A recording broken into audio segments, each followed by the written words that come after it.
করো ওয়া আতিমুল হাজ্জ ওয়াল উমরা, এজন্য আমরা উমরা করব। দ্বিতীয় নম্বর ফজিলত, নবীজি হজের আগে উমরা করছে, এজন্য আমিও উমরা করব। তৃতীয় নম্বর, যেই ব্যক্তি উমরা করবে ওই ব্যক্তি নবীজি বলছেন সে যেন আমার সাথে সাক্ষাৎ করলো, সুবহানাল্লাহ। চতুর্থ নম্বরে উমরার ফজিলত, যেই ব্যক্তি উমরা করবে নবীজি বলছেন আমি তাকে সুপারিশ করে জান্নাতে নিয়ে যাবো, সুবহানাল্লাহ।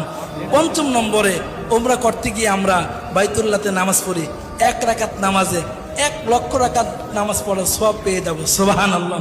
6 নম্বর ফজিলত হলো দুনিয়াতে থেকেই জান্নাতি জিনিস এর মধ্যে চুমা দেওয়ার সুযোগ হয়, যেটা হলো আসওয়াদ পাথর, হজরে আসওয়াদ, এর মধ্যে চুমা দেওয়ার সুযোগ হয়।